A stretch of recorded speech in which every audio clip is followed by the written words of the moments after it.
আল্লাহ নবী আমার এই দুনিয়া জমিনে একত্ববাদের কথা বলতে পাঠিয়েছিলেন। এ দুনিয়ার মানুষেরা কে পাঠিয়েছিল? আল্লাহ। আল্লাহ নিজেই জানাতে রয়েছে, এ দুনিয়ার মানুষ আমি যেমন আল্লাহ সবকিছু তোমাদের জন্য দিলাম, কিন্তু মনে রেখে দিও আমি কিন্তু মালিক হলাম দুজন তিনজন নয়, এক আল্লাহ, যিনি কোরআনের মধ্যে জানিয়েও দিয়েছে কুল হু আল্লাহু আহাদ আল্লাহুস সামাদ লাম ইয়ালিদ ওয়া লাম ইউলাদ ওয়া লাম ইয়াকুল লাহু কুফুয়ান আহাদ। আমার আল্লাহ জানাতে লেগেছে যুগে যুগে আমি আল্লাহ নবী আলাইহিস সালামদেরকে পাঠিয়েছিলাম, তবে নবী আলাইহিস সালামেরা এই দুনিয়া জমিনে অনেক নবী হয়ে আসেন, যুগে যুগে একটা একটা একটা করে নবী আমি পাঠিয়েছিলাম, কিন্তু তোমাদের সময়ে আমি আল্লাহ আমার পরিচয় ঘটানোর জন্য আমি একজনকে নবী করে পাঠিয়েছিলাম। এই একত্ববাদিতাকে মেনে নেওয়া, এটাই আমার আল্লাহ সম্পূর্ণভাবে জান্নাতি বলে মেনে নেবে। একত্ববাদকে যদি না মেনে নাও, ইবলিস শয়তানের অনুসারী যদি হয়ে যাও, মনে রেখে দিও এই গান বাজনা খেলা ইত্যাদি আনন্দ ফুর্তি হারাম ব্যভিচার জিনা অন্যায় এই রকম ভাবে আমাদের দিন যদি চলতে থাকে, মনে রেখে দিও তোমার কপালে আল্লাহ কবর থেকেই জাহান্নামের ব্যবস্থা করে দেবে। বাকিটা কিয়ামতের দিনে তো হবেই হবে। এ যুবকেরা আব্বারা, তাই তো আমার আল্লাহ আমার হাবিবকে দিয়ে আমার আপনার জন্য ইহসান করেছে, দয়া করেছে। কেমন দয়া করেছে আমার আল্লাহ জানাতে লেগেছে, আমার বান্দা বান্দিরে এই দুনিয়ার জমিনে তোরা যখন এসেছিস আমার দয়াতে তোরা বেঁচে আছিস। আমি আল্লাহ যদি খাওয়ার সুযোগ দিই তোরা খাবি, আমি আল্লাহ যদি রিজিক কেড়ে নিই তোরা মরে যাবি, আমি আল্লাহ যদি তোদের মেরে ফেলে দিই তোরা চলে আসবি। তবে আমি আল্লাহ এই দুনিয়ার মানুষদের জন্য আমার হাবিবকে পাঠিয়ে 5টা হক তোদের আদায় করতে বলে দিলাম। 1 নম্বর হক হলো আমি আল্লাহ আমার প্রতি যেমন ঈমান তোরা আনবি, আমার হাবিবের প্রতি তেমনি তোরা ঈমান আনবি।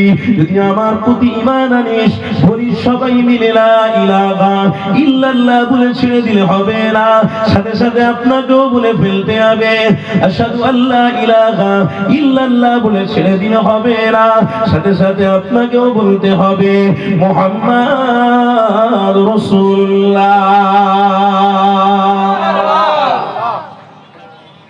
যদি কেউ বলে আমি শুধু এক আল্লাহকে মানবো, সব নবী টবি ছিলেন না, বলুন নাউজুবিল্লাহ, যদি বলুন নাউজুবিল্লাহ। এটাই সুস্থ মস্তিষ্কের মানুষের পরিচয়। এ দুনিয়ার মানুষেরা আল্লাহ নবীর উম্মত উম্মতিরা মনে রেখে দিও আমার রাসূলুল্লাহর বিষয়ে আল্লাহ জানাতে রয়েছে। এ দুনিয়ার মানুষেরা আমার রাসূলুল্লাহর উপরে আমি আল্লাহ তোমাদের জন্য 5টা হক আদায় করতে বললাম। 1 নম্বর হক হলো ঈমান তোমাদের আনতে হবে, শিক্ষা গুরু হিসেবে মেনে নিতে হবে। 2 নম্বর হলো আমি আমার হাবিবকে রহমত করে পাঠিয়েছি, ওটাও তোমাদের মেনে নিতে হবে। 3 নম্বর হলো আমি আল্লাহ আমি দুনিয়া জমিনে আমার রাসূলকে পাঠিয়েছি, যা বলবে আমি আল্লাহ আমার হাবিবকে যেটাই বলেছি সেটাই করবে, সেটাও তোমাদেরকে মেনে নিতে হবে। 4 হলো আমি আল্লাহ ওহী দেব, ওই ওহীটাকে আমার রাসূলুল্লাহর প্রতি দেব, এটাও তোমাদের মেনে নিতে হবে। আমানতু বিল্লাহি ওয়া মালাইকাতিহি ওয়া কুতুবিহি ওয়া মালাইকাতিহি ওয়া কুতুবিহি ওয়া রুসুলিহি, ফেরেশতাদের মানতে হবে, বিশ্বাস করতে হবে, এটাও মেনে নিতে হবে। তাই নবীর উম্মতের জন্য আমার আপনার রব 5টা হকের কথা বলেছে। এদিকে আরেকটা হাদিসের মধ্যে লেখা রয়েছে তোমার আমার নবী দিন দুনিয়ার বাদশা হাবিবুল্লাহর উপরে আমার আল্লাহ এই উম্মতের জন্য নবী হওয়ার জন্য 4টা দলিল করে পাঠিয়েছে। 1 নম্বর দলিলের কথা আপনাকে আমাকে বলে রাখতে হবে। এই যুবকেরা, ওই দলিলটা হলো আমার রাসূলুল্লাহকে আমার আল্লাহ বলে পাঠিয়েছেন, যদি আমার একত্ববাদকে স্বীকার করে নিতে পারো, আমার হাবিবুল্লাহকে একত্ববাদ নবী বলে মেনে নাও, আর যদি নবী বলে মেনে নিতে পারো, আমি আল্লাহ জানিয়ে দিলাম আমার হাবিবকে তোমাদের জন্য শিক্ষা গুরু যেমন বানিয়েছি, ইলমের দরওয়াজা নয় গো, আমি আল্লাহ যেমন আমার হাবিবকে ইলম দিয়েছি, তেমনি ভাবে আমার রাসূলুল্লাহর চরিত্র আখলাক এটাও তোমাদেরকে ফলো করতে হবে। আমার হাবিবুল্লাহর চরিত্র আখলাক যদি ফলো করো, আমি আল্লাহ জানিয়ে দিই পথে পথে তোমাদের জন্য রহমতের ছায়া হতে থাকবে।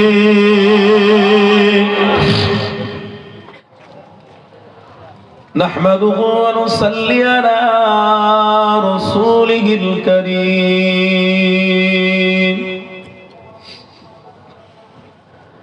أما بعد فيا أيها الغاذرون رحمنا ورحمكم الله. وقال الله تعالى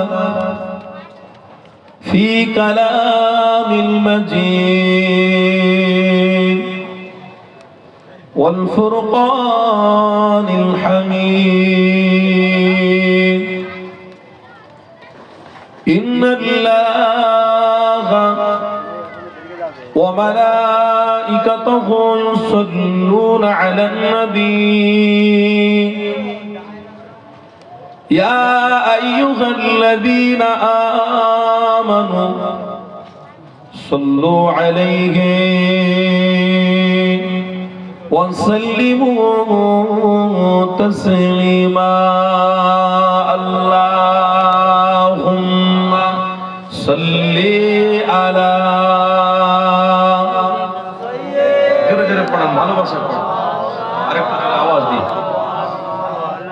وعلى آل سيدنا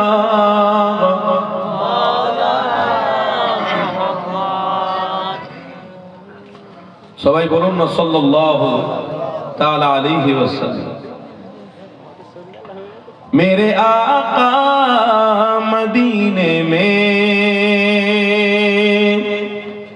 मुझे भी अब बुला लीजिए, मेरे आका मदीने में मुझे भी अब बुला लीजिए। तरसती है मेरी आँखें, तरसती है मेरी आँखें, मुझे रोजा दिखा दीजिए। बोलूं अल्लाहुम्मा आमीन। मेरे आका मदीने में मुझे भी अब बुला लीजिए। अल्लाहुम्मा सल्ली अला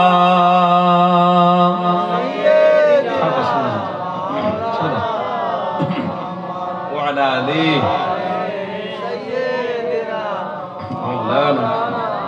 सल्लल्लाहु अलैहि। महकती है और आगे जिनसे आका आप हैं गुजरे, महकती है और आगे जिनसे आका आप हैं गुजरे, मुझे भी उन गली की मुझे भी उन गली की में रहने की जगह दीजिए। बोलूं अल्लाहुम्मा आमीन। बोलूं ना नारे तकबीर। मेरे आका मदीने में मुझे भी अब बुला लीजिए अल्लाहुम्मा सल्ली अला जोरे जोरे माशाअल्लाह मन भरे पड़ो बाप वाला आले सैयदना जुरे जुरे ला इलाहा इल्लल्लाह ला इलाहा इल्लल्लाह ला इलाहा इल्लल्लाह मुहम्मदुर रसूलुल्लाह हस्बी रब्बी जल्लल्लाह मा फी क़ल्बी गैरुल्लाह नूर मुहम्मद सल्लल्लाहु बोलो ला इलाहा इल्लल्लाह ला इलाहा इल्लल्लाह ला इलाहा इल्लल्लाह मुहम्मदुर रसूलुल्लाह अल्लाहुम्मा सल्ली अला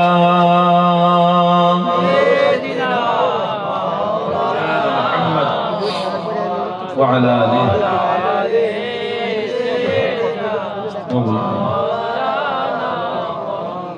صلى الله تعالى عليه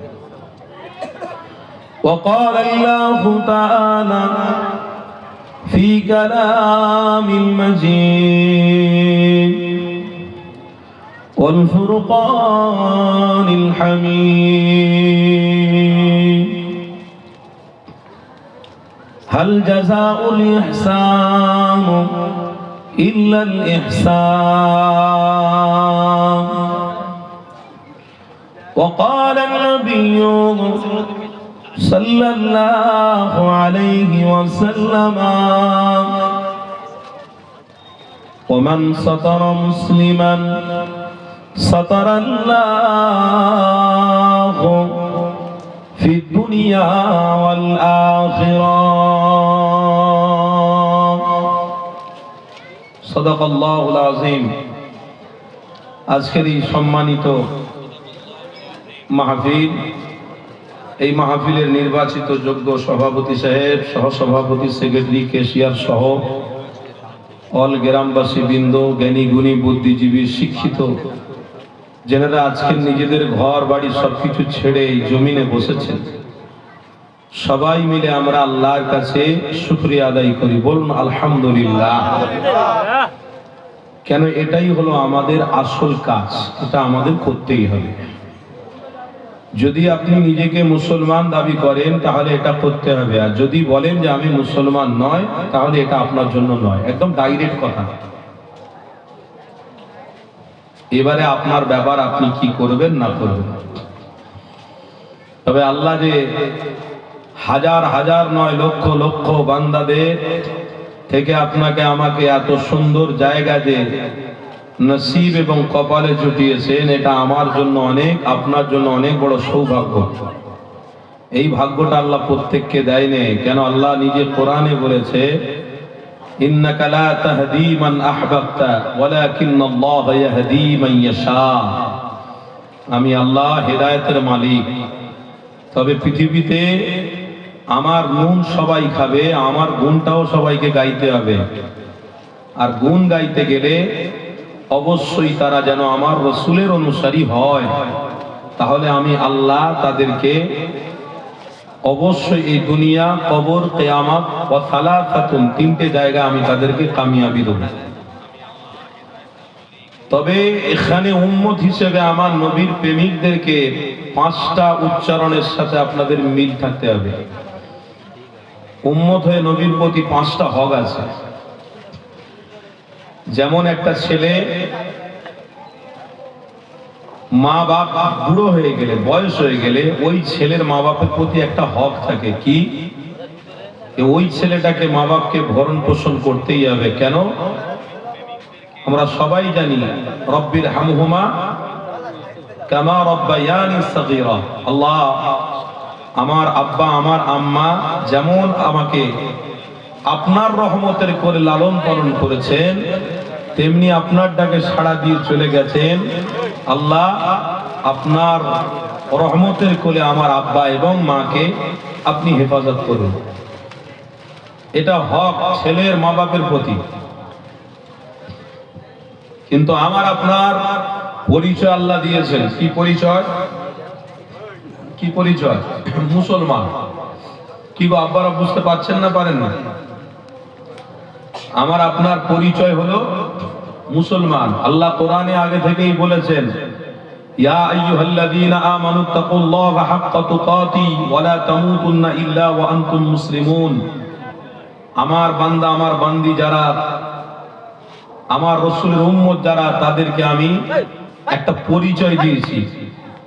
তাদের পরিচয় হলো মুসলমান। মানুষ মখলুক আলাদা পরিচয়, কিন্তু মুসলমানের একটা আলাদা পরিচয়। আর এই মুসলমান যারা, তাদের অবশ্যই পৃথিবীতে মা বাপের হকটা আদায় করতে হবে, যেমন তেমনি নবীকে ভালোবাসি বলে 5টা হক আপনার প্রতি আদায় করতে হবে। আজকের কিন্তু অনেক জায়গায় হক আদায় হচ্ছে, কি জানেন? খেলা হচ্ছে, মেলা হচ্ছে, মাঠ কেনা হচ্ছে খেলার জন্য, সেখানে আমরা কিন্তু হক আদায় করছি। কি হক? যে ওখানে আমাকে টাকা দিতে হবে, ওটা আমাদের জন্য জরুরি আছে, কোনো অসুবিধা নেই, আপনি করুন, আমি বারণ করছি না। কিন্তু মনে রাখবেন, কোন জুয়ার জিনিস এটাকেও নবীর গোলামদের জন্য আল্লাহ হারাম বানিয়েছে। তো অতএব আমরা মানুষ হয়ে আমাদের হক কিন্তু সব জায়গায় আদায় হচ্ছে, কিন্তু নবীর উম্মত আমরা দাবি করি, মুসলমান ঘরে জন্মগ্রহণ করেছি, আমাদের আজকের দিনের হকটা আদায় করতে গেলে কিন্তু মাথা খারাপ হয়ে যাচ্ছে। 5টা হকের মধ্যে সর্বপ্রথম হক হলো আল্লাহ এবং তার রাসূলের প্রতি ঈমান আনা। আপনারা যা আজকে ঘর কিছুক্ষণ ছেড়ে দিয়ে, বাচ্চা ছেড়ে দিয়ে আল্লাহর জমিনে যে বসেছেন, এটা আপনার আমার জন্য সব থেকে বড় হক। নবীর উম্মত হিসেবে আল্লাহ আমাদের দিয়ে আদায় করিয়ে নিয়েছে। কিন্তু আজকের সমাজের মধ্যে দেখা যাচ্ছে মানুষ এমন পর্যায়ে পড়ে গেছে, সব কাজ করা মানুষের জন্য সহজ হচ্ছে, কিন্তু নবীর উম্মত দাবি করে এই আসল ঘাঁটিটাকে মজবুত করে ধরা মুমিনদের জন্য অনেক কঠিন হয়ে যাচ্ছে। আগেকার আমার বাপ ভাইদের মাহফিলে দেখা যেত, মানুষের জায়গা দেওয়া যেত না, কিন্তু আজকের দিনে বর্তমান নেই। এই আপনাদের এই রোড থেকে আসছিলাম, রোডে একটা জলসা হচ্ছে দেখছিলাম, মাত্র 3 জন বসে আছে। লজ্জা, কষ্ট লাগছিল, খুব কষ্ট লাগছিল, বিশ্বাস করুন। একটা আলেমে দ্বীন কোরআনের কথা বলছেন, নবীর কথা বলছেন, আপনি মুসলমান হয়ে আপনি হকটা আদায় করতে পারলেন না। আল্লাহ আপনাকে খাওয়াচ্ছে, আল্লাহ সুস্থ রেখেছে, আল্লাহ কিডনির রোগ দেয় না, আল্লাহ ডায়াবেটিস দেয় না, মাথার চুলকে ঠিক রেখেছে, সবকিছু ঠিক রাখলো, এই হকটা তুমি আদায় করতে পারলে না। তোমার গ্রামে, তোমার জায়গায় তোমরা সবাই মিলে আল্লাহ তার রাসূলের অনুসারীরা ওই জায়গাতে আল্লাহর জমিনে বসে বসে আল্লাহ আল্লাহ করবেন, এই কাজটা যদি আপনার জন্য করা বড় কঠিন হয়, তাহলে আপনি বলুন, মুসলমানের ঘরে জন্মগ্রহণ করে কি করে জান্নাতে যাবে ভাবছেন? আপনি জানেন না যে ইনকাম না করলে পেটে ভাত যাবে না? আপনি জানেন না যে ইনকাম না করলে বউও থাকবে না, বাচ্চাও থাকবে না? আপনি জানেন না হিজড়েদের বিয়ে করা না যায়, হিজড়েরা বিয়ে করতে পারবে না? তার মানে কি? আল্লাহ আপনাকে সবকিছু দিয়েছে, অতএব সেই আল্লাহর গুণগানটা আল্লাহ জমিনে প্রকাশ্যে জমিনে বসে আল্লাহর আসমানের নিচে দরুদ পড়বো, নবীর প্রেমে জিকির করব, এতটুকু হক যদি আদায় না করতে পারেন, তো কি করে আমার আল্লাহ জান্নাতি দেবে আপনাকে? আল্লাহ পবিত্র কোরআনে বলেছেন, ফাদকুরুনি আযকুরুকুম ওয়াশকুরুলি ওয়ালা তাকফুরুন। দুনিয়ায় তুমি আমাকে স্মরণ করো, কঠিন দিনে চিন্তা করতে হবে না, আমি তোমাদেরকে চিহ্নিত করে স্মরণ করে নেব। এমন পরিস্থিতি এখন বর্তমান তৈরি হয়েছে, ওলামাদের দাওয়াত করা হচ্ছে, কিন্তু মন মানসিকতাটা আমাদের অন্যদিকে চলে যাওয়ার কারণে ইমানি মাহফিলে স্বতঃস্ফূর্তভাবে আমরা বসতে পারছি না। কেন? শুধু লেভাসটা রেখেছি, অন্তরটা অন্যায়, ব্যভিচারী, জিনা আর মারামারি এই সব খারাপই আমাদের অন্তরে থাকার জন্য এই সমস্ত মায়া মহব্বত থেকে দূরে সরে যাচ্ছে। আল্লাহ নবী আজ থেকে ১৫০০ বছর আগে বলেছিলেন, আল গিনাউ ইউনফিতুন নিফাকু ফিল কলব। আমার এমনও উম্মত হবে, দাড়ি থাকবে, টুপি থাকবে, বড় জুব্বা থাকবে, দেখে মনে হবে অনেক বিশাল বড়, কিন্তু অন্তরে শুধু হিংসা ভর্তি থাকবে। আর আল্লাহ বলেছেন, হিংসাকারীদেরকে আমি পছন্দ করি না। তোরা যদি হিংসা থেকে দূরে সরতে চাস, তোরা যদি দুনিয়ার মায়া থেকে দূরে সরতে চাস, তাহলে আমি আল্লাহ বলছি, একজনকে তোরা ধর, একত্ববাদকে তোরা মেনে নে। কেন? আমিও আল্লাহ, আর তোদের तमाम কোটি কোটি মানুষের জন্য একটাই নবী করেছি, দুটো চারটে নবী করিনি, একটাই নবী করেছি। ওই একটা নবীকে মানবি, আমি আল্লাহ তোদের কঠিন দিনে জান্নাতের ব্যবস্থা করে দেব।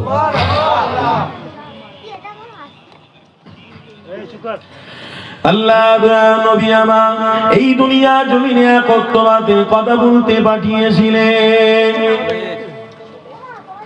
এ দুনিয়ার মানুষেরা কে পাঠিয়েছিল? আল্লাহ। আল্লাহ নিজেই জানাতে রয়েছে, এ দুনিয়ার মানুষ, আমি যেমন আল্লাহ সবকিছু তোমাদের জন্য দিলাম, কিন্তু মনে রেখে দিও, আমি কিন্তু মালিক হলাম দুজন তিনজন নয়, এক আল্লাহ, যিনি কোরআনের মধ্যে জানিয়েও দিয়েছে, কুল হু আল্লাহু আহাদ আল্লাহুস সামাদ লাম ইয়ালিদ ওয়া লাম ইউলাদ ওয়া লাম ইয়াকুল লাহু কুফুয়ান আহাদ। আমার আল্লাহ জানাতে লেগেছে, যুগে যুগে আমি আল্লাহ নবী আলাইহিস সালামদেরকে পাঠিয়েছিলাম, তবে নবী আলাইহিস সালামেরা এই দুনিয়া জমিনে অনেক নবী হয়ে আসেন, যুগে যুগে একটা একটা একটা করে নবী আমি পাঠিয়েছিলাম, কিন্তু তোমাদের সময়ে আমি আল্লাহ আমার পরিচয় ঘটানোর জন্য আমি একজনকে নবী করে পাঠিয়েছিলাম। এই একত্ববাদিতাকে মেনে নেওয়া, এটাই আমার আল্লাহ সম্পূর্ণভাবে জান্নাতি বলে মেনে নেবে। একত্ববাদকে যদি না মেনে নাও, ইবলিস শয়তানের অনুসারী যদি হয়ে যাও, মনে রেখে দিও, এই গান বাজনা, খেলা ইত্যাদি আনন্দ ফুর্তি, হারাম ব্যভিচার জিনা অন্যায়, এই রকম ভাবে আমাদের দিন যদি চলতে থাকে, মনে রেখে দিও, তোমার কপালে আল্লাহ কবর থেকেই জাহান্নামের ব্যবস্থা করে দেবে। বাকিটা কিয়ামতের দিনে তো হবেই হবে। এ যুবকের আব্বারা, তাই তো আমার আল্লাহ আমার হাবিবকে দিয়ে আমার আপনার জন্য ইহসান করেছে, দয়া করেছে। কেমন দয়া করেছে আমার আল্লাহ জানাতে লেগেছে, আমার বান্দা বান্দিরে, এই দুনিয়ার জমিনে তোরা যখন এসেছিস, আমার দয়াতে তোরা বেঁচে আছিস। আমি আল্লাহ যদি খাওয়ার সুযোগ দিই তোরা খাবি, আমি আল্লাহ যদি রিজিক কেড়ে নি তোরা মরে যাবি, আমি আল্লাহ যদি তোদের মেরে ফেলে দিই তোরা চলে আসবি। তবে আমি আল্লাহ এই দুনিয়ার মানুষদের জন্য আমার হাবিবকে পাঠিয়ে 5টা হক তোদের আদায় করতে বলে দিলাম। 1 নম্বর হক হলো, আমি আল্লাহ আমার প্রতি যেমন ঈমান তোরা আনবি, আমার হাবিবের প্রতি তেমনি তোরা ঈমান আনবি। যদি আমার প্রতি ঈমান আনিস, বলি সবাই মিলে লা ইলাহা ইল্লাল্লাহ বলে ছেড়ে দিলে হবে না, সাথে সাথে আপনাকেও বলে ফেলতে হবে আশহাদু আল্লা ইলাহা ইল্লাল্লাহ বলে ছেড়ে দিলে হবে না, সাথে সাথে আপনাকেও বলতে হবে মুহাম্মদ রাসূলুল্লাহ। যদি কেউ বলে আমি শুধু এক আল্লাহকে মানবো, সব নবী টবি চিনি না, বলুন নাউজুবিল্লাহ, যদি বলুন নাউজুবিল্লাহ, পাক্কা হারাম তো, জাহান্নাম। শুনছেন না? শুনুন, ও জাহান্নামী। আর যদি বলে আমি এক নবীকে মানি, আল্লাহকে মানি না, ও জাহান্নামী। নামাজে আল্লাহ নবীর নাম দিয়েছে, আজানে আল্লাহ নবীর নাম দিয়েছে, রুকুতে আল্লাহ নবীর নাম দিয়েছে, তাশাহুদে বসে থাকলেই আশহাদু আল্লা ইলাহা ইল্লাল্লাহ ওয়া আশহাদু আন্না মুহাম্মাদান আবদুহু ওয়া রাসূলুহু, সেখানে আল্লাহ নবীর নাম দিয়েছে, আশহাদু আল্লা ইলাহা ইল্লাল্লাহ আশহাদু আন্না মুহাম্মাদার রাসূলুল্লাহ, আশহাদু আল্লা ইলাহা ইল্লাল্লাহ ওয়াহদাহু লা শারীকা লাহু, আশহাদু আন্না মুহাম্মাদান আবদুহু ওয়া রাসূলুহু। প্রত্যেকটা জায়গায় আমার আল্লাহ বলেছে আমার সাথে সাথে একত্ববাদকে যদি মানিস তাহলে আমি আল্লাহ আমার হাবিবকেও মানতে হবে, যদি মানিস তাহলে আমি আল্লাহ অবশ্যই তোদেরকে দুনিয়ার কঠিন সময় থেকে হেফাজত করব। আজকে তো আমাদের জন্য বড় কঠিন সময় যাচ্ছে। এক তো মাহফিলে আসতে চাই না, আর দ্বিতীয় দাঁড়িওয়ালা টুপিওয়ালাদের দেখলে তো এখন সব হিংসায় ভরে গেছে। আবার এমন পরিস্থিতি এসে গেছে যে মসজিদ কেড়ে নেবে, মাদ্রাসা কেড়ে নেবে, খানকা কেড়ে নেবে, কবরস্থান নিয়ে নেবে। পরিস্থিতি খুব কঠিন জায়গায় পৌঁছে গেছে। আবার SIR চলছে, তারপরে NRC চালু হবে নাকি কিছুদিন পরে, তারপরে ওই ওয়াকফ সম্পত্তির কোটা চালু হয়ে গেছে, সব হয়ে গেছে, শুরু হয়ে গেছে। সব যেন যত মুসিবত আমাদের উপরে। আসলে মুসিবত আসবে না কেন বলুন তো? ইমানি মাহফিল একদিকে হবে আর আমরা আল্লাহর খাই, নবী মুহাম্মদ দাবি করি, সেখানে আমাদের কিছু সময় যদি ব্যয় না করতে পারি তো গজব আসবে না? কি হালুয়া দেবে আল্লাহ? হ্যাঁ, গজব দেবে নাকি আল্লাহ? এখানে দুনিয়া কি ভালো করে সুন্দর করে রাখবে না। সিজরাতুল মুমিনিন, মুমিনদের জন্য এই দুনিয়াটা হলো জেলখানা, আর জান্নাত মুমিনদের জন্য আল্লাহর দিদারের খানা। জোরে বলবেন না? মুমিন আমরা পরিবর্তন নিজেরা হয়ে যাচ্ছি। কাউকে দেখে আমরা পরিবর্তন হচ্ছি, কারোর ভয়ে আমরা পরিবর্তন হচ্ছি। ভয়টাই আমরা কাউকে করবো না তো? যদি কপালে থাকে মৃত্যু তো অবশ্যই আজ না হয় হবে, কাল হয় হবে, কিন্তু মসজিদের একটা ইট কেউ ছাড়াতে আসলে, আল্লাহর ঘরে কেউ ক্ষতি করতে আসলে সেখানেই ঝাঁপিয়ে পড়া, এটাই হলো একত্ববাদকে মেনে নেওয়া। কোনদিন দেখবেন আল্লাহ নবীর ঘর মসজিদের কেউ ইট ছাড়াতে এসেছে, গ্রামবাসী সব এক হয়ে, ও সব চিনি না, ও সব বুঝি না, একটা ইট কেন ছাড়ানো হবে, এর প্রতিবাদ যখন আপনি করবেন, আল্লাহ নবীকে একত্ববাদ নবী বলে মেনে নেওয়া।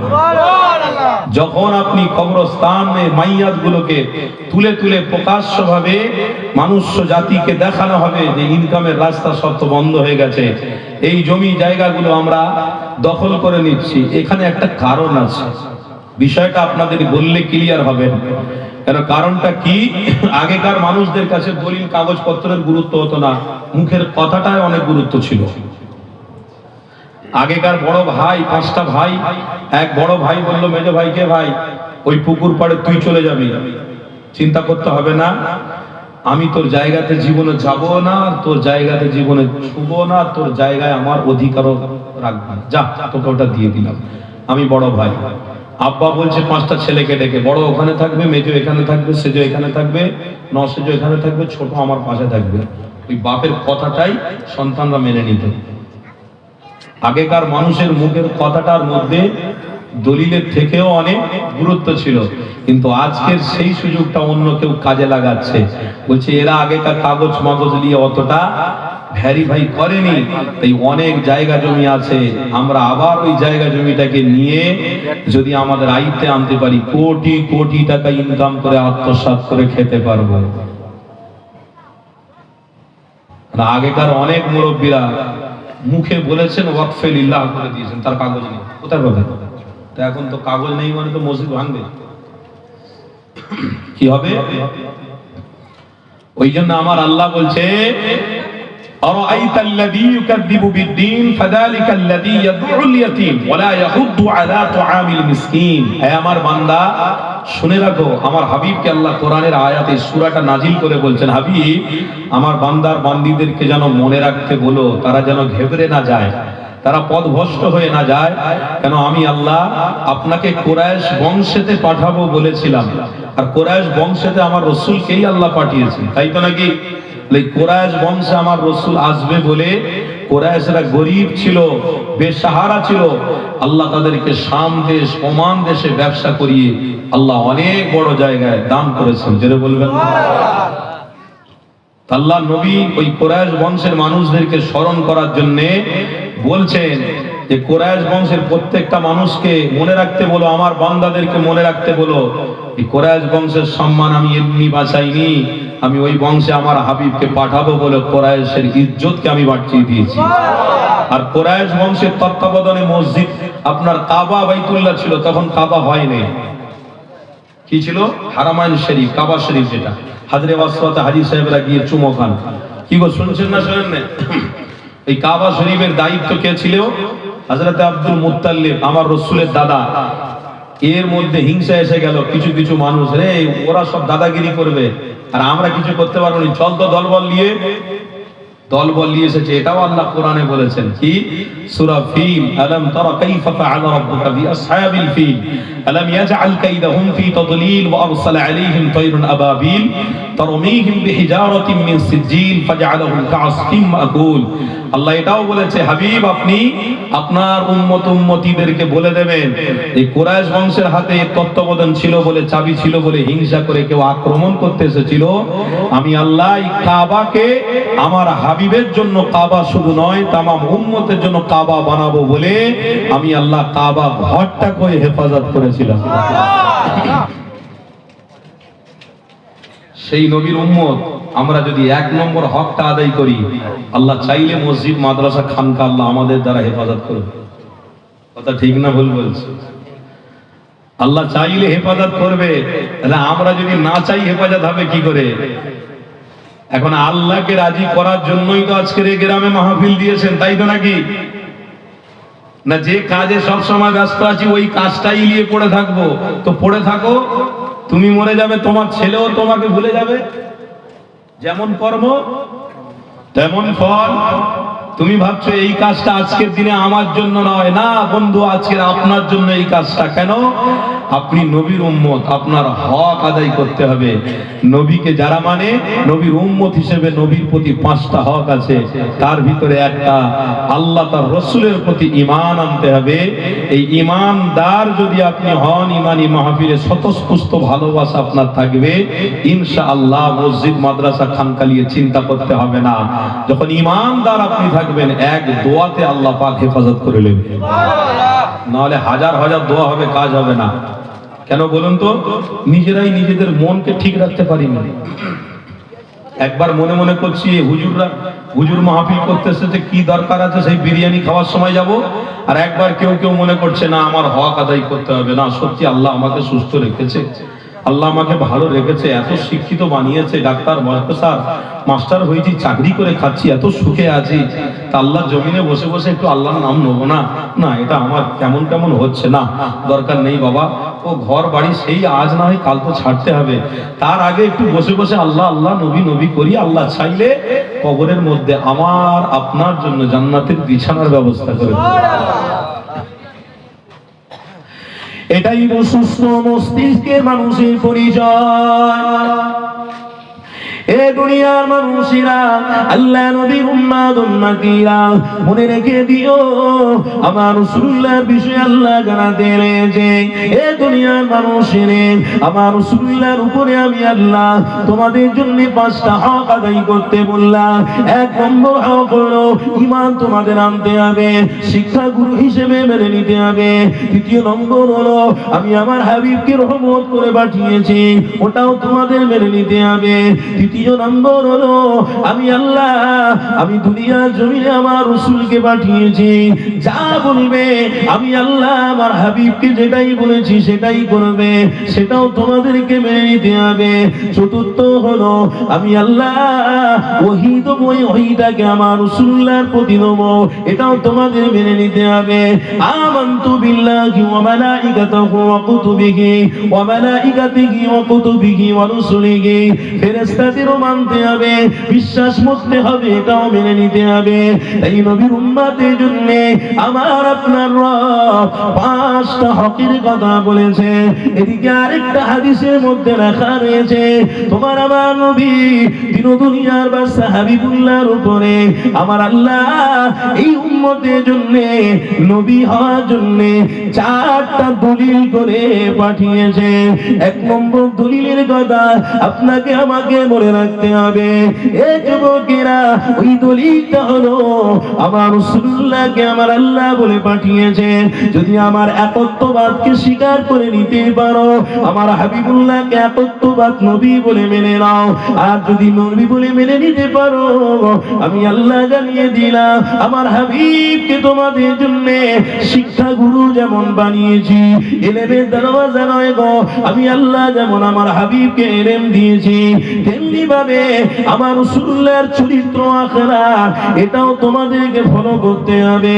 আমার হাবিবুল্লাহর চরিত্র আখলাক যদি ফলো করো, আমি আল্লাহ জানিয়ে দিই পথে পথে তোমাদের জন্য রহমতের ছায়া হতে থাকবে।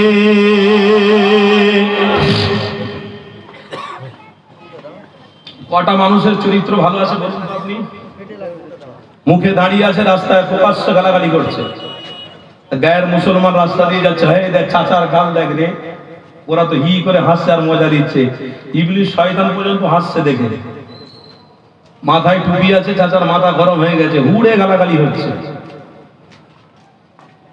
দাড়িওয়ালা একজন ব্যক্তি মোবাইলে দেখছিলাম, তার নিজের মেয়েকে এরকম নিয়ে, যুবক মেয়েটাকে এরকম ধরে নিয়ে মোবাইলের সামনে ক্যামেরা চালু করে দিয়ে দুজন কোমর ধরে নাচানাচি করছে।